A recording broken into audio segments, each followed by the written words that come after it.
الشیطان اللعین الرجیم بسم اللہ الرحمن الرحیم۔ سب سے پہلے تو میں جو حضرت عائشہ نے اہل بیت علیہ السلام کے بارے میں، خود مولا علی علیہ السلام کے بارے میں، جناب فاطمہ زہرا سلام اللہ علیہا کے بارے میں نبی کریم کے احادیث نقل کی ہیں، اس کی جانب اشارہ کروں گا۔ ایک موقع پر ارشاد فرماتی ہیں ذکر و علی عبادہ، اللہ کے حبیب نے ارشاد فرمایا علی کا ذکر بھی عبادت ہے۔ اس کو نقل کرنے والی حضرت عائشہ ہیں۔ اسی طرح سے ایک موقع پر نبی کریم کی اس حدیث کو نقل کیا کہ زینوا مجالسکم بذکر علی ابن ابی طالب، اپنی محافل کو مزین کرو علی ابن ابی طالب کے ذکر کے ذریعے سے۔ اس روایت کی راویہ بھی حضرت عائشہ ہیں۔ اور پھر جب ان سے سوال کیا گیا، جیسے قبلہ نے اشارہ بھی کیا اس طرف، کہ کون سب سے زیادہ شباہت میں، یعنی کس سے سب سے زیادہ نبی کریم محبت کرتے تھے، من کان احب الناس الی رسول اللہ صلی اللہ علیہ وآلہ وسلم، تو اس موقع پر ارشاد فرمایا کہ اما فی الرجال، کہ مردوں میں علی ہیں اور عورتوں میں حضرت فاطمہ سلام اللہ علیہا ہیں۔ اگر ہم روایات کو دیکھیں تو چونکہ میں فقہ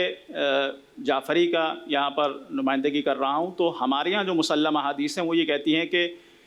4 خواتین افضل ہیں جو جنت میں سب سے زیادہ بافضیلت ہیں، اور ان سے برتر کوئی نہیں ہے، اور یہ بہرحال متفق علیہ احادیث ہیں، جس میں پہلی جناب مریم سلام اللہ علیہا ہیں، اس کے بعد جناب آسیہ ہیں، پھر حضرت خدیجہ الکبریٰ سلام اللہ علیہا ہیں۔ ان کا مقام بہت زیادہ بافضیلت ہے۔ یعنی ایک موقع پر جب جناب عائشہ نے دیکھا کہ نبی کریم یاد کرتے ہیں ان کو، تو کہا کہ میں جوان ہوں، آپ انہیں یاد کرتے ہیں، تو فرمایا اس موقع پر مجھ پر ایمان لے کر آئی جب سب میرا انکار کر رہے تھے اور کافر ہوئے ہوئے تھے، اس وقت وہ مجھ پر ایمان لے کر آئے، میں کیوں ان سے محبت نہ کروں۔ اس وقت میری تصدیق کی جب سب مجھے جھٹلا رہے تھے اور تکذیب کر رہے تھے، کیوں میں اسے یاد نہ کروں۔ اللہ نے جناب خدیجہ سلام اللہ علیہا کو سلام پہنچایا، تو جناب خدیجہ سلام اللہ علیہا امہات مومنین میں سب سے زیادہ ہمارے نزدیک بافضیلت ہیں، اور پھر اس کے بعد یعنی تمام عالمین کی جو سردار ہیں خواتین کی، اور سیدہ النساء العالمین، یعنی تمام عالمین کی جو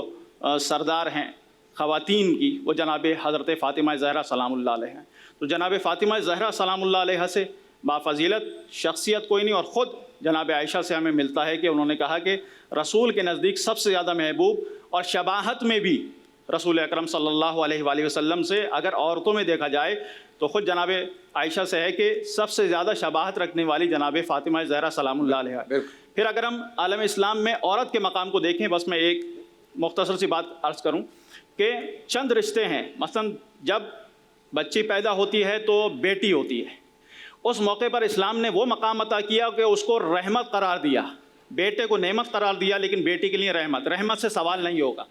تو یہ، اور پھر جب وہ شوہر کے گھر جاتی ہے تو وہاں پر اس کی جو ذمہ داری ہے وہ شوہر کے اوپر رکھی گئی اور اسے برابر کے حقوق دیے گئے۔ اور پھر جب ماں بنتی ہے تو کہا کہ ماں کے قدموں تلے پروردگار نے جنت کو رکھا ہے، اور کہا کہ سب سے زیادہ والدین میں کس کے ساتھ نیکی کروں، تو 4 مرتبہ اللہ کے حبیب نے ارشاد فرمایا کہ ماں کے ساتھ۔ تو یہ عالم اسلام کے اندر خواتین کو حقوق دیے گئے جو زمانے جاہلیت میں نہیں تھے، اور اس طرح سے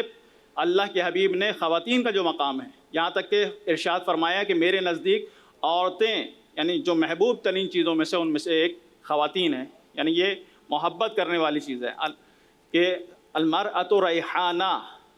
مولا کائنات نے فرمایا کہ عورت پھول کی مانند ہے، لہذا اس سے ایک محبت کے ساتھ اور شفقت کے ساتھ پیش آنا چاہیے۔ سبحان اللہ۔ چھوٹا سا بریک لیتے ہیں، بریک سے واپس آتے ہیں، کنٹینیو کرتے ہیں۔